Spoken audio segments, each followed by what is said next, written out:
Hello, this is Dean Radin, and I'm on Your Superior Self.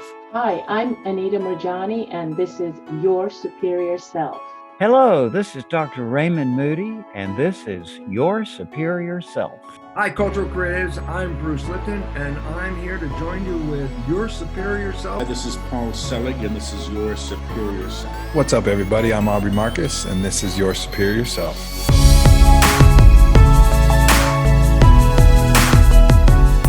Hey, everybody. This is RJ Spina, and this is Your Superior Self. RJ, I have a feeling you've met your superior self. Thank you for joining the show, my friend. How are you? I'm doing very well, and thank you for having me, Trey. It's my pleasure. So I want to talk about this to give everyone context. You have a new book out about how we can heal ourselves, and you have tangible evidence of how you've done this with your latest book. One, why don't you give everyone the title? And two, why don't you give everyone some background? Sure. The book is called Supercharged Self-Healing, and the subtitle is rather long. It's a revolutionary guide to access high-frequency states of consciousness that rejuvenate and repair. And that's a mouthful, but that's actually quite accurate, though. So that's the book. It's available now. I guess we could just sort of jump to what happened April 23rd, 2016.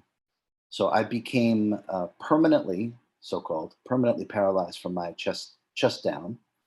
I was diagnosed with type 1 diabetes, hypothyroidism, Hashimoto's autoimmune disease, thyroiditis, pancreatitis, and I suffered from something called autonomic dysreflexia, which happens to paraplegics and quadriplegics when there's an injury above T6 in your spine, and the major injury on my back was T7 and T8.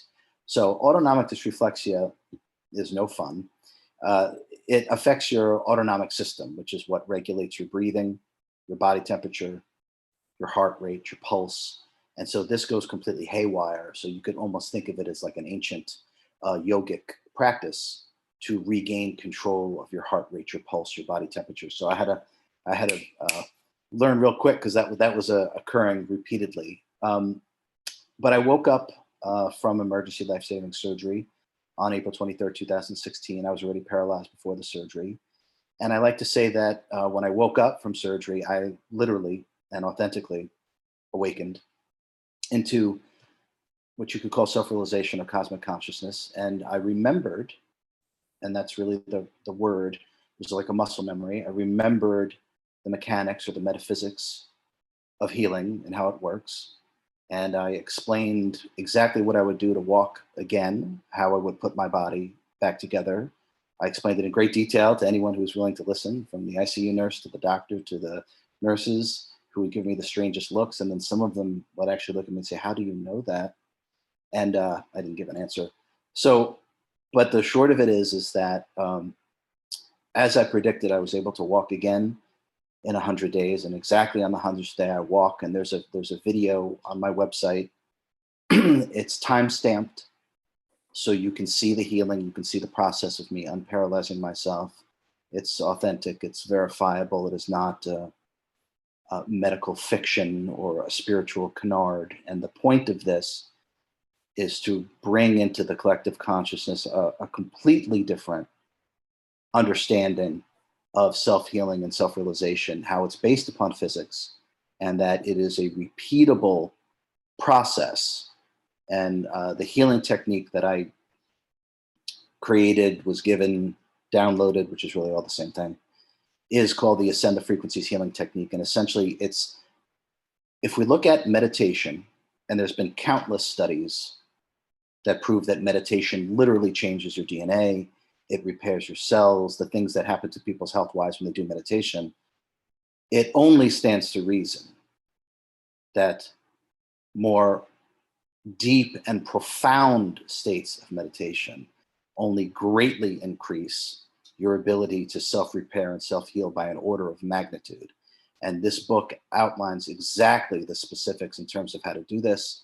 And this is what the book is about. It's filled with client stories that I've helped, as well as my own story.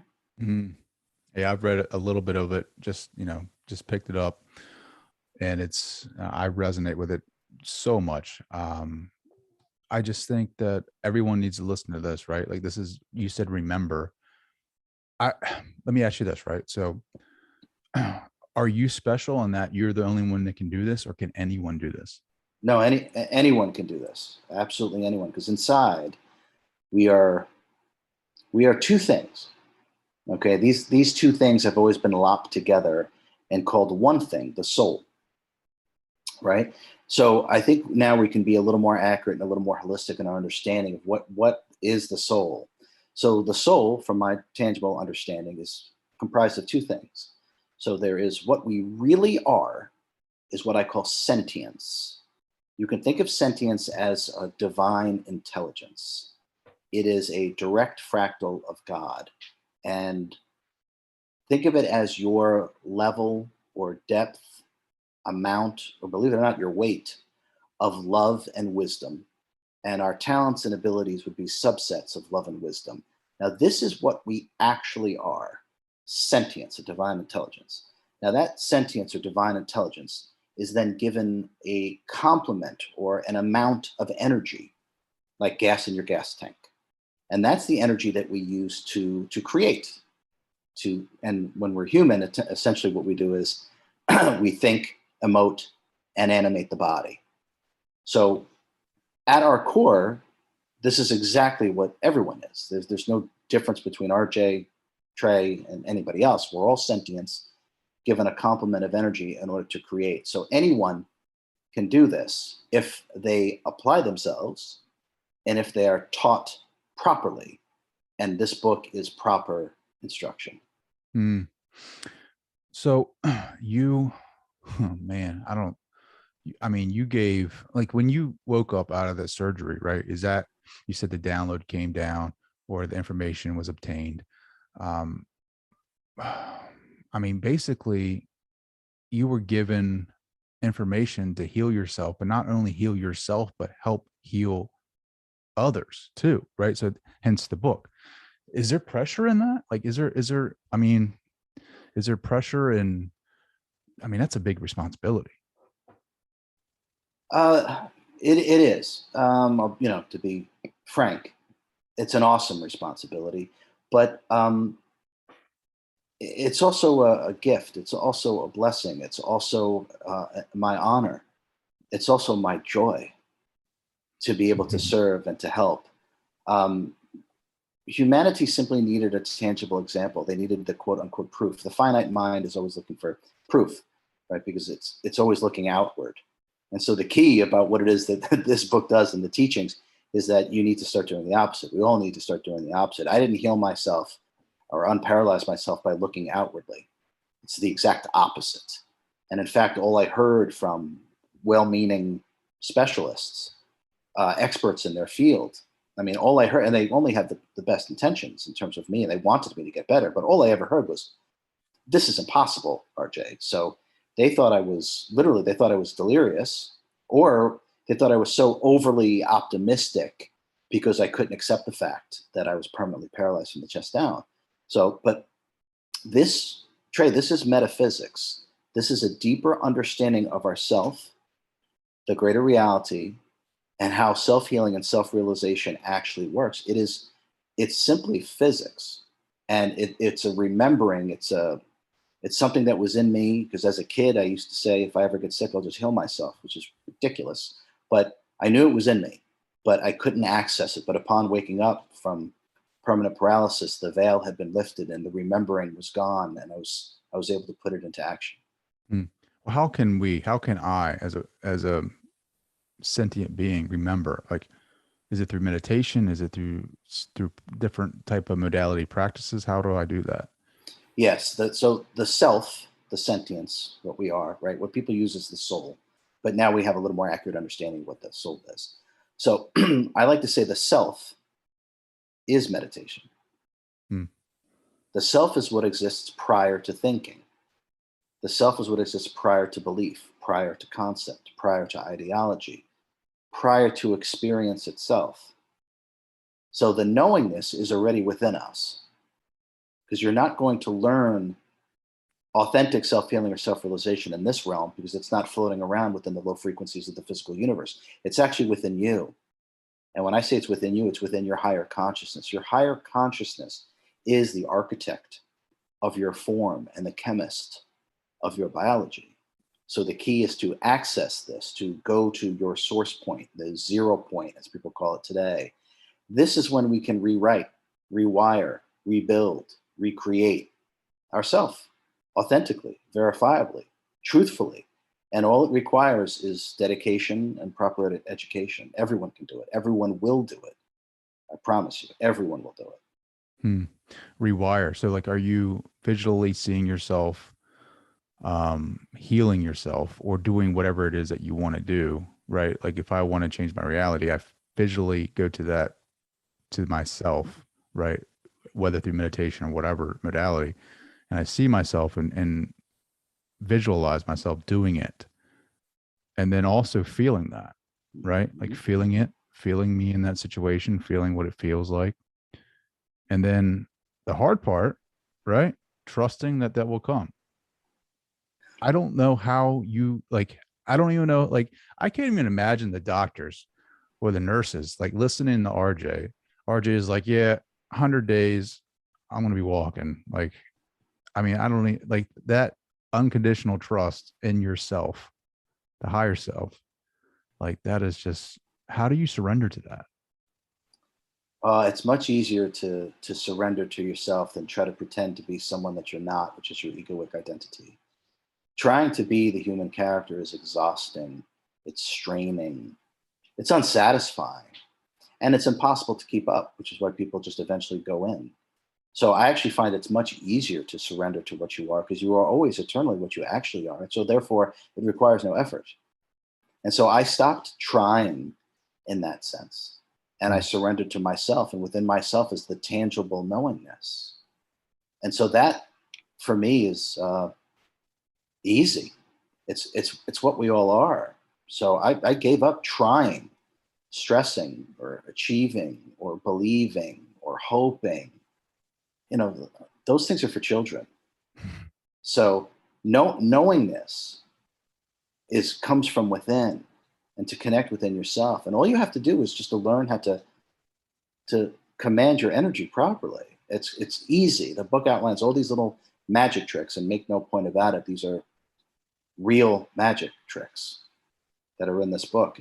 And I am completely upfront about it. I was doing magic on myself constantly. And now, so when I say magic,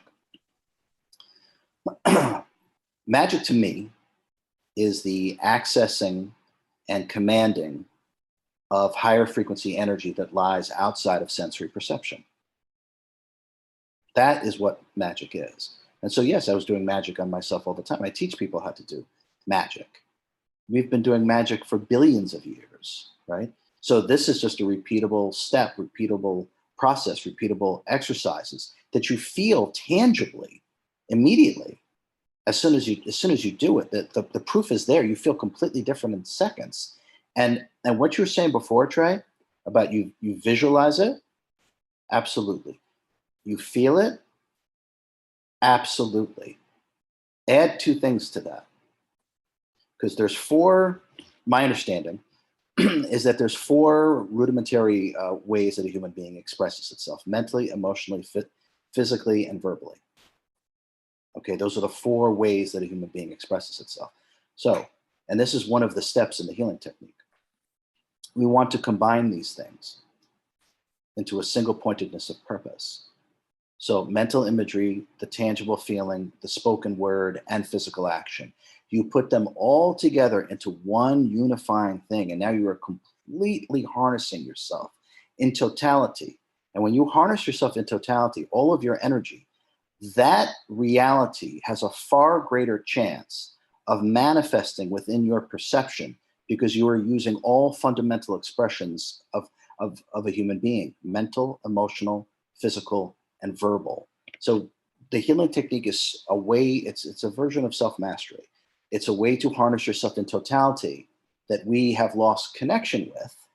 And this book is going to reconnect us with what is, with what we know deep down inside of us, but is not available within the sensory perceptions of this realm.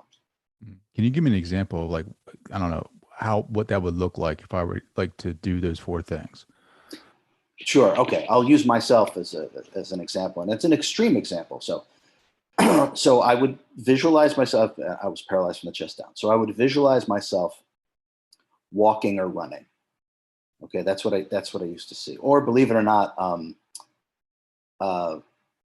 scuba diving. I lived in Hawaii, and so anyway, but I would see myself using my legs. Okay. Then, and this is very important, and Trey, you talked about this. It was important to remember what it feels like. Now, that remembering is within. It's a muscle memory. It's important to remember what that feels like. So I used to tangibly remember what it felt like to have the vitality in my legs, to be able to stand, to feel the muscles, to feel the blood moving. So I would see it, and then I would feel it. Then I would verbalize it. I would say things like, I am bringing energy and vitality back through my spine and into my legs now, as a command. And at the same time, seeing it, feeling it, and saying that, while I was in the hospital rehab, I would have the physical therapists move my legs, obviously for me, because I couldn't do it. So they would be moving my legs, like bringing my knees up to my chest like this. And I would be doing that. I'd be seeing it in my mind's eye. I'd be remembering what it feels like. I would be verbalizing the command, and then we would be adding into the physical action. So all 4 fundamental ways in which a human being can express itself was brought into one single pointedness of focus. When all your energy is going in one direction, there can only be one end result, and that is the fruition of your intention. As long as we don't send a contradictory electrical impulse in a different direction, like doubt, then you're making it impossible for you to actually have your achievement come into manifestation. So I never did that. So I never doubted for a second. But combining those 4 things, everyone who's trying to overcome anything, and that's one of the steps in the healing technique in the book, watch what happens to your energy and how you feel when you command yourself in that way. It is literally authentic magic. I have I've scripted before, like what you're talking about, with just scenarios in my life that I want to see manifest, right? Like I have felt the difference in energy inside of myself, especially like, the excitement of it happening, right? It is overlapped in my life, personal life, professional life. Like it's amazing what, that power that we can create just by speaking that. Right. Go ahead, Trey. Yeah. Oh, I was just going to say, like, which brings me to my next question is, you have these 4 ways of manifestation or intention creation. It always makes me wonder, just with reading just a little bit of your book and hearing you speak, like, why is it that we're here, right? Like, why is it that we're here in this human existence? Because it's like, I get kind of confused when I do my research or when I have my reading time to myself and I'm reading books of, like, I'm sure this I am that, right? Mm-hmm. And I listen to, like, maybe like I don't know, Zen mindsets or different types of modalities, and it's like, are we here to create? Are we here to be co-creators? Are we here to feel that, have desires? Or are we just here to, I don't know. I feel like sometimes people, like very high spiritual teachers, are like, their message is, let go of the ego, fight the ego, don't be that. You know what I mean? Does that make sense? Like, I feel like, quiet the mind. Don't be of this world, or let go of the desires. But I feel like I naturally have desires. Like I naturally want to create a reality, right? Like, what? Like, can you hit on that a little bit? Yes, that's a great question. It's a deep question. Why don't we take a very sort of macro view of this, and we can just kind of drill down a little bit. So the the point of having the human experience is it's really the only way the higher self, which is we are a piece of the higher self, and actually we're about 2.5% of the higher self, by the way. And so this is my little analogy, by the way. Pretend this is an octopus. I realize it's my fist, but this is an octopus. And so just imagine an octopus dropping down one of its tentacles to kind of see what the water is like down here. So the higher self, and we are a piece of the higher self, a projection of the higher self, an aspect of the higher self. So the only way this higher self, which exists in much higher frequencies and dimensions than the physical universe, infinitely higher, the only way for it to experience physical reality is to project a piece of itself, you and me. So the point is for the higher self to evolve. And we are a piece. Think of it as like a drone or a tentacle. And when the higher self projects a piece of itself, whether it's Trey, me, you, doesn't matter, right? The higher self then goes into stasis. And the projections are then accruing and evolving for it because this is a piece of it. So that information is concurrently and in parallel, simultaneously going back to this. But it's in stasis, it's in hibernation, and we are the ones that are learning on its behalf. So the point is that this is for the higher self to evolve itself. And the only way it can experience the low frequencies of the physical universe is to project only a tiny piece of itself, and that's you and me. And for us to be able to have a physical incarnation, whether it's in the third frequency, we're not in the third dimension, by the way, we're in the third frequency of the first dimension. The only way that we can experience physical reality is to have a suit that is attuned to the local environment. So that suit is this, right? A human being is just a suit. We're all sentience given energy. Everything is sentience given energy. But the suit has to be attuned to the local environment. So for the higher self to evolve, it must experience every frequency, every reality within the multiverse. And as it experiences that, it keeps accruing and deepening its reservoir of love and wisdom. And it is evolving. And as the higher self evolves, and there are billions and billions of higher selves, our God, our source, our creator, which created the higher selves, it is evolving as its creations are evolving. And as its creations are evolving, it all kicks its way back up to source, God, creator. So it is all for the evolutionary project or the evolutionary cycle for existence to know itself in totality, which is impossible. So it's a never ending with no beginning either, which the finite mind can't comprehend. But we're simply here to experience the low frequencies of the physical universe and to realize the self, hence self-realization. So we don't have to worry about fitting in. We didn't come here to stay. And after a certain amount of incarnations, by the way, roughly about 35,000 incarnations, and at that point, on average, at that point, the soul has nothing it can learn from having an incarnation within the physical universe. And then at that point, you could say it has graduated high school, and then it doesn't need to incarnate into the physical universe, and it moves on to other experiences. So I know people listening to this are like, man, this guy's really, really specific on some of these points. Like, is this some of the data that was downloaded when you came out of the surgery? Is this like some of the information and consciousness, like information that came to you? Yeah, so some of it is,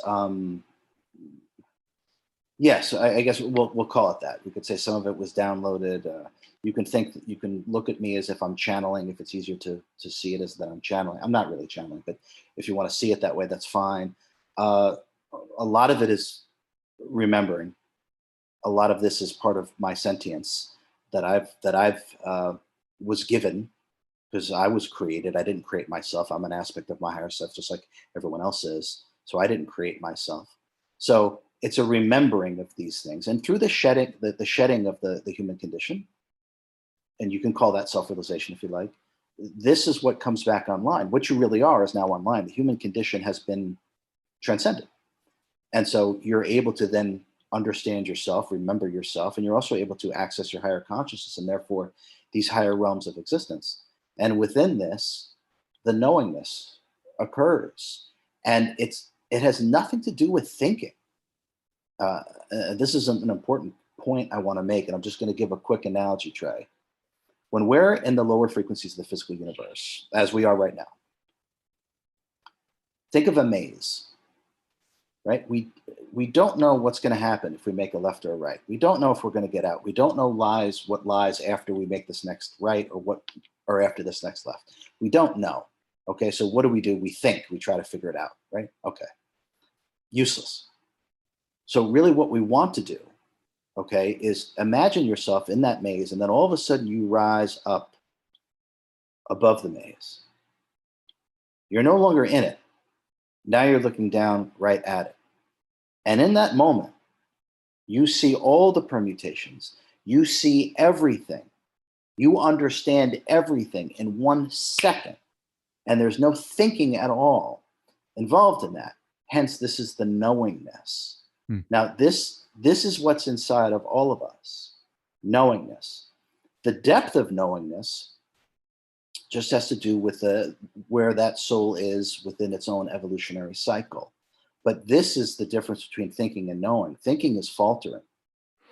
Don't bother thinking. Stop thinking and start to work with your own tangible knowingness, and watch what happens to your life in every single aspect. Well, when we shed this vehicle, when we expire here, right? Like when we leave our bodies, do we have that knowingness? Like, do we remember when we shed this? Yes. What shed is really the delusions. How I describe it in the book is what we shed is misperceptions, misunderstandings, and misidentifications.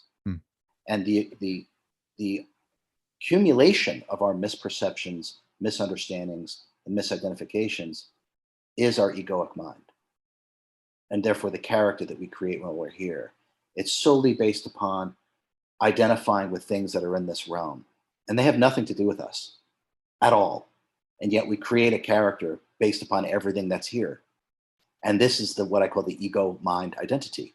And this is what must be transcended. And this is what in all esoteric literature and mystics and authentic masters, they all talk about transcending the ego. I just prefer to call it the ego mind identity because I think it's more specific and gives us a better understanding of how it actually works. And the first part of the book goes into great detail about the ego mind identity. And this is the only obstacle that exists. Because when we incarnate into the lower frequencies, think of a slinky like going down the stairs. I'm dating myself now talking about a slinky. But if you think of a slinky going down the stairs, right? So as we are projected down in dimension and frequency, we're losing consciousness. Okay, we're losing, instead of being on the top floor, on the top step where the slinky's going down with that broad view and that totally holistic perspective of everything that's down below. So when we're projected down here, we lose that perspective. We lose that holistic understanding of the environment and ourself, and we're completely reduced down to identifying with this body, which limits us to what I call body consciousness. Body consciousness is just the 5 physical senses and the data stream that comes in, which forms our intellect. It's nothing. It's nothing. Intellectualism is nothing, because our 5 senses are operating on such a narrow bandwidth. This is how much light comes in for our eyes, and this is how much light comes in for our ears, and so on and so forth. It's infinitesimal.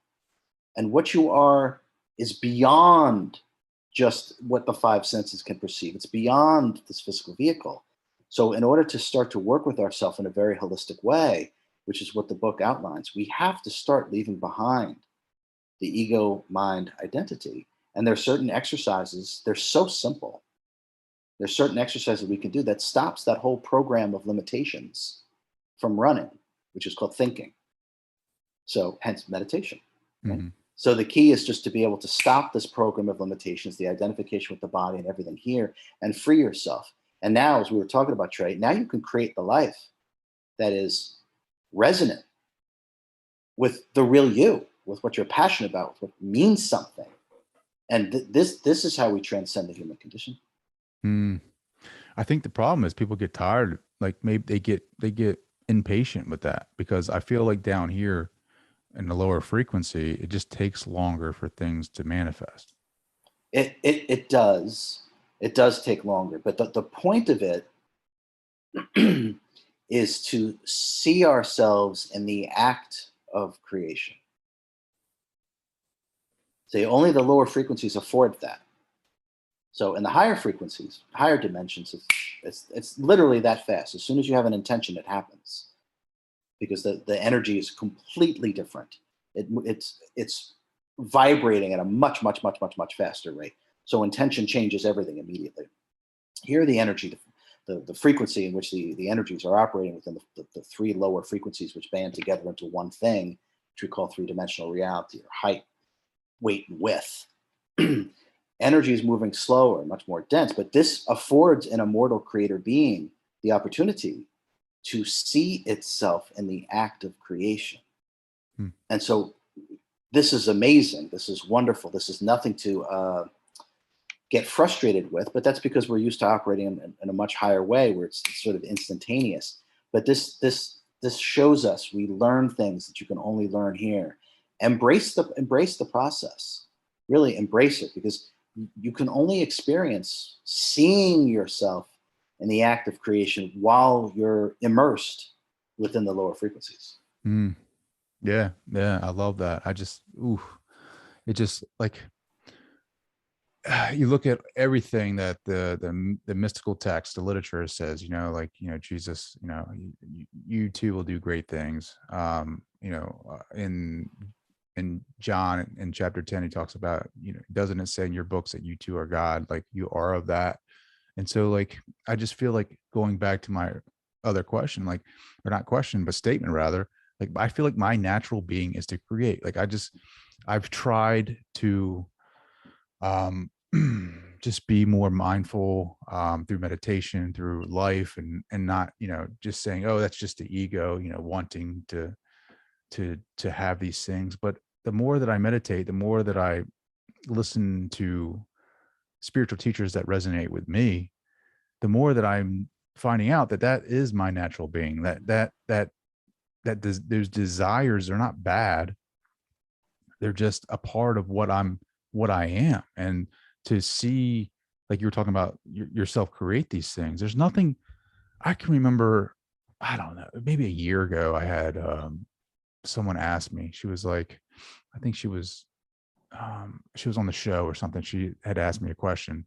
I can't remember her name or who it was, but she said, what gives you the most joy?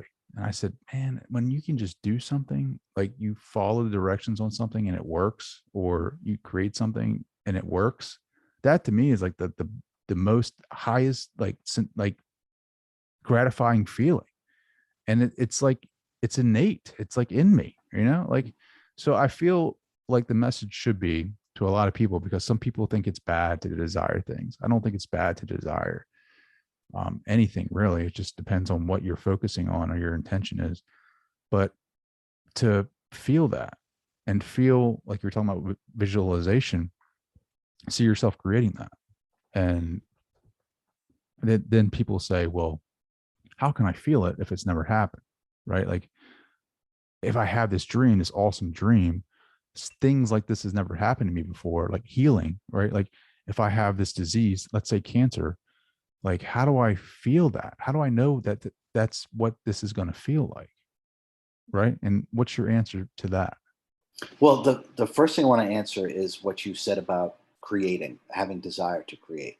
Okay.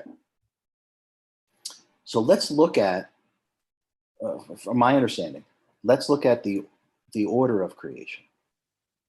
So as I understand it and experience it tangibly, it is desire, intention, thought, emotion, action, and behavior. That is actually the order of creation. That's also descendant in frequency.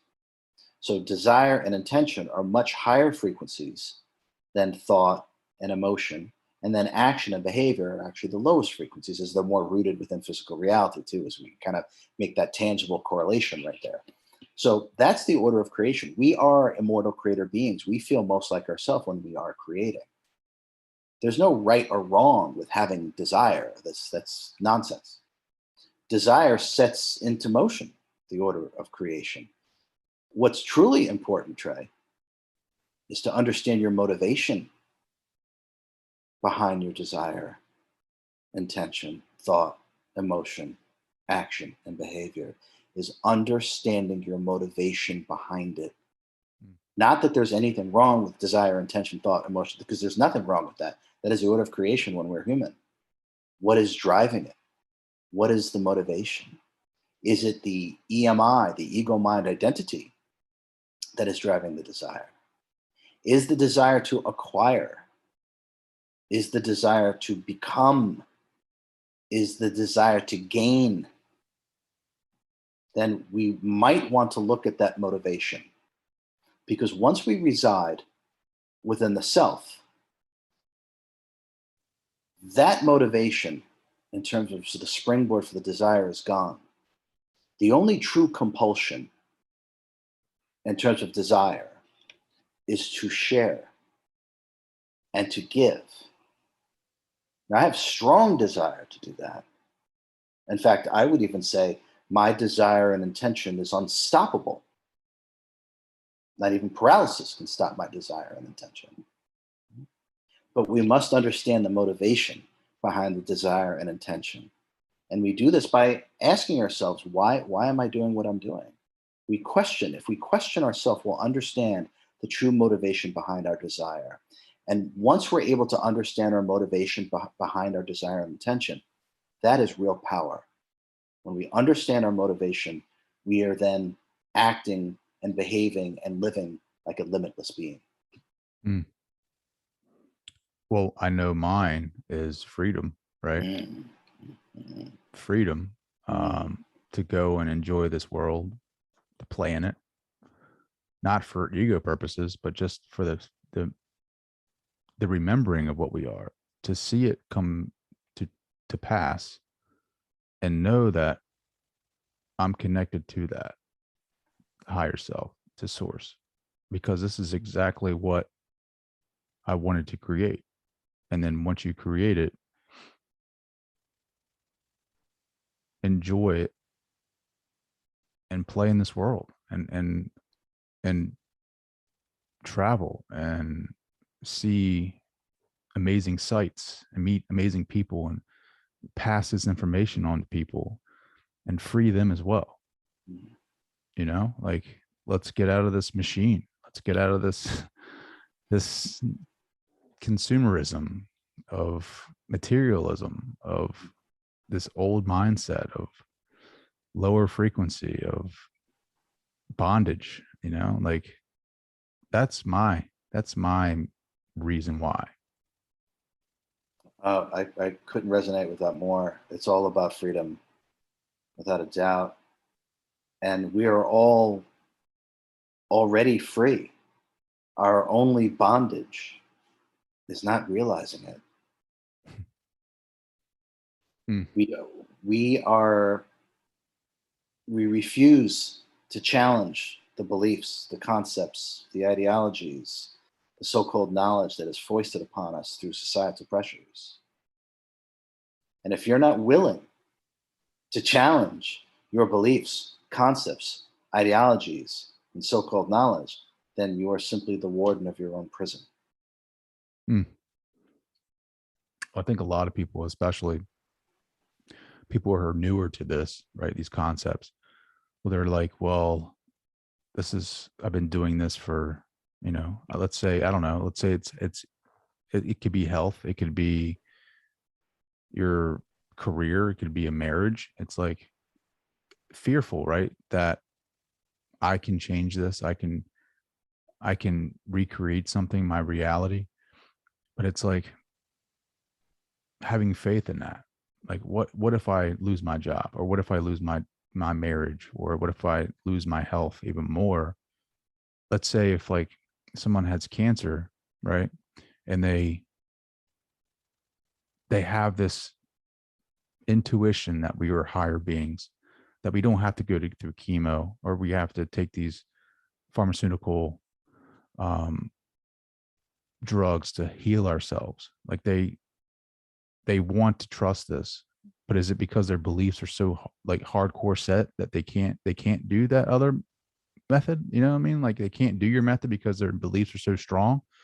Like I think it's fear. It's like I am stuck in a job and I hate it and I don't want to go to work anymore. I don't want to do the 9 to 5. I don't want to do this and that. But it's like if I don't go, how will I make money? How will I continue living the way that I want? I'll end up poor. I will have to move out of my house. I'll lose my family. I'll lose money in my account. I'll be homeless. I won't be able to eat. You know, these fears play a lot into it. Oh, absolutely. These are identifications. I want us to see metaphysically what we're really talking about, Trey. These are identifications with things. And so it's too big a blow to the ego mind identity. And so it clings onto these things as part of the accumulation of what makes up the false self. And this is why people, once they believe something, they rather be right and suffer. But as long as they can be right, because it feeds that ego mind identity, they actually see themselves in this, the identification. It's too big a blow to the false self. And so they cling to these things. We only lose what we hold on to. If you hold on to nothing, how do you lose anything? You can't, right? It's impossible, okay? Now, it's very easy for me because my body was destroyed and I couldn't feel it and it didn't work, right? So I set this up for myself. And my last name is Spina. It means spine, okay? This was all mapped out. This was all planned out. I needed a worthy challenge, and I gave myself a worthy challenge, and I accepted it wholeheartedly. But I held on to nothing. Therefore, there was nothing to lose. I was free to create. I was free to put myself back together. Now, we do this in all other facets of our life. We create a new career. We create a new relationship, right? We work out. We create a new body, right? We start studying new information. We create a different facet of our own intellect. Somehow, though, we are so programmed to believe that we cannot do what we do in every other facet of our life. We can't do that with our healing. And people really buy into that at their own peril. There's a reason why people are not yet unparalyzing themselves and doing these things. It just takes one person to do it, and then it becomes a permission slip for everyone else to do it. I think it was in the 50s, I believe, as a mile runner in the Olympics, Roger Bannister, I think he's from the UK. And for the longest time, all you ever heard, it's impossible to run a 4-minute mile. Don't even bother trying to run a 4-minute mile. It's humanly impossible. No one's been able to do it. You're never going to be able to do it, so don't even bother trying. It's impossible. Roger Bannister ran a sub 4-minute mile. He did the absolute impossible. He did it. Guess what? 6 weeks later, someone else did it. And then since then, 20,000 people have done it, including high school students. Why? Because him doing it is the permission slip for everyone else to do it.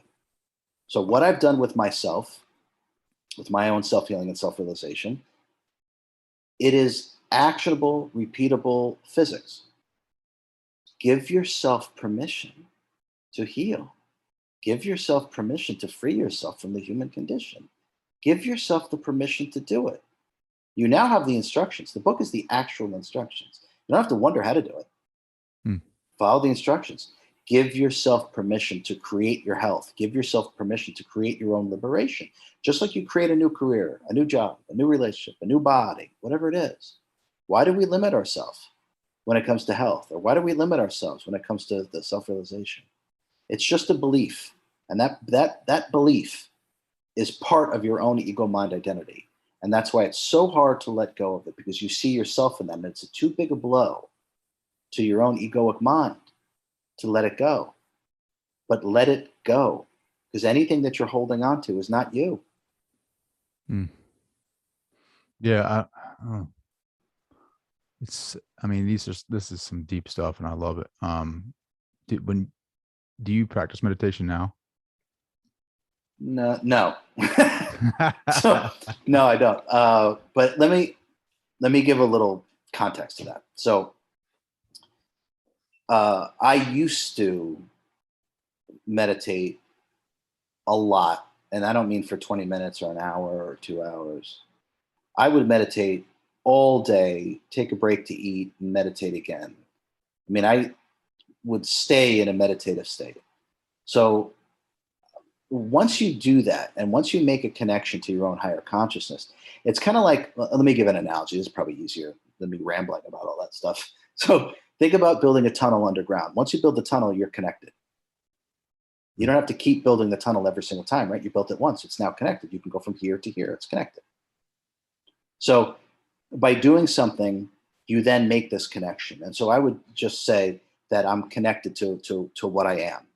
And so you could think of me perpetually in a state of meditation, because I don't really think. Well, all the stuff that comes out of my mouth has nothing to do with thought. It has nothing to do with 5 sensory perceptions. So therefore, it can't be through thinking, right? You can think of it as channeling if you like. It's not really channeling, but you can think of it that way. Meditation or true spirituality, okay, it should be applicable moment to moment and everyday life. Otherwise, it's useless. It makes no point to, it doesn't make any sense to me for 23 hours out of the day where the ego, mind, identity, we're stressed, we're anxious, we're ravenous, whether it's for money or sex or drug, your sensory play, it doesn't matter, even if it's for information, right? And then we say, okay, wait a minute, stop. I'm going to go meditate now for 30 minutes. Let me get my crystals and my sound bowls, whatever, right? That's the ego, mind, identity checking off that box so we could say that it meditated, okay? It should be the other way around. This is part of the paradigm shift of supercharged self-healing. You should be in a meditative state all the time. It is much easier to be what you really are, authentically what you really are, than pretend to be your ego, mind, identity, which is just siphoning off all of your life force. We should be calm, connected, with clarity and total communion, constantly, all the time. Not for 20 minutes out of the day. Let me go in my room, get my crystals, meditate. So when, which I meant, maybe this sounds funny because when people do you meditate, RJ? No. But I would just say I'm in a perpetual state of meditation. The self is meditation. So this doesn't require any effort. And this is the true nature of things. This is the true nature of you, Trey. This is the true nature of everybody. To be what you really are is a fractal of God, which is connected to everything. There should always be complete mental clarity. There should always be total emotional balance. There should always be total connectivity and communion. Believe it or not, even when you go to sleep, that doesn't even get turned off. That's a whole nother conversation. But that shouldn't even get turned off when you go to sleep. But this is how we need to live. And when we live this way, life is a joy. We enjoy ourselves, we enjoy each other. And on top of that, it's very, very difficult to get sick when you live this way. Because my direct understanding is that all disharmony, dis-ease, comes from disharmonious thought patterns. And I go into great detail about that in the book. I can't wait. How can people reach out to you? How can they find out more about you? If people are interested in some of these things that I'm talking about, there's what I call real magic tricks, and make no mistake, they're real magic. Go to superchargedselfhealing.com and you can get a free guide to these magic tricks that I keep alluding to. And they instantly, and I mean instantly, dissolve stress and anxiety in seconds because it completely shifts your energy. It's real magic. So go to superchargedselfhealing.com and just get a free guide. If you're interested in working with me or taking a course, having a session, go to ascendthefrequencies.com, ascendthefrequencies.com. And oddly enough, my email is rj@ascendthefrequencies.com. Well, what's your mission here right now, right? Like putting the book out, having a tangible evidence of your experience, but what do you want to do with it? Oh, to raise the frequency of humanity. Totally. I'm not here to help. I'm here to change things. Awesome. This is why I'm here, to completely change the paradigm, the understanding of how human beings operate. I am obsessed with the efficacy of the evolution of consciousness. And so when we work with ourselves in this way, we are rapidly advancing our own consciousness. When we're doing it through the ego mind identity, it's kind of like putting on a couple of mittens and then going over and touching something and trying to figure out what it really touches or what it really feels like. The ego mind identity is a huge buffer between the self and what is. We have to remove this buffer so we can experience ourselves directly and then experiencing everything else directly. So this is the key to the evolution of consciousness. And supercharged self-healing is, I've been told to call the wisdom that transcends knowledge. It's going to move humanity forward in its understanding of itself, self-healing, and self-realization. Will that happen in our lifetime? No, it will not. It will happen for some. It will happen for some. Think of it this way, because I like silly analogies. So think of a high school, right? There's always freshmen, sophomore, juniors, and seniors, right? It's never all freshmen. It's never all seniors, right? That would create a massive imbalance, okay? So there always has to be various levels of understanding and in terms of the way that human beings are operating. There's lots of seniors incarnated on the planet right now, okay? And that's obvious. And these souls are ready to sort of leave behind the human condition. There's also lots of souls here that are freshmen, and they're just getting their feet wet, and it's okay. Everyone gets to evolve in their own way and in their own time, including you. No one is keeping score. There's no such thing as a ticking clock. That doesn't exist. Just stay true to yourself and give yourself credit, because it is extremely difficult to be incarnate in the low frequencies of the physical universe. In fact, I'll tell you, there is nothing more difficult than you can ever do than to incarnate into the lowest frequencies of the physical universe. There's nothing harder than where we are now. There's nothing more solid than solidity. This is it. This is the true master class in terms of the evolution of consciousness. And this is why it's so important to wake up and to realize yourself. Because think of another stupid analogy. Think of when we have the diving competition, say like in the Olympics, right? And if someone does a swan dive, which is kind of easy, right? But they do it perfectly.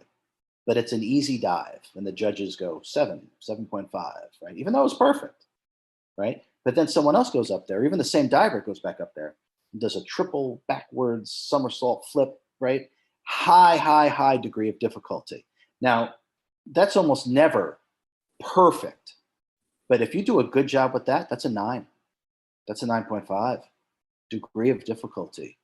Okay, so the opportunity that we're afforded by incarnating into the low frequencies, the accrual of sentience, or the evolution of our consciousness, this is the greatest degree of difficulty, and therefore the reward also can be higher. We can jump in terms of our evolutionary progression by realizing the self in the lowest frequencies, or by doing the hardest dive, right, and doing a good job with it. So give yourself credit. This is difficult. Go at a pace that works for you. Work with yourself in a way that feels right. Work with people, other people that feels right, that resonates with you. It's not a rush. There's nothing to prove. You're not going to become anything. We only ever become astray. You're simply going to undo all the nonsense that's accrued through societal pressures and incarnating into the lower frequencies. Give yourself the opportunity to flower. Be patient. Be patient. Be gentle with yourself. Love yourself. And do the same with others. RJ, I'm going to have you come back on, man. This has been awesome, dude. I can't thank you enough. It's been my pleasure. Thank you very much for having me, Trey. Yeah, just let me know. We'll do it again for sure.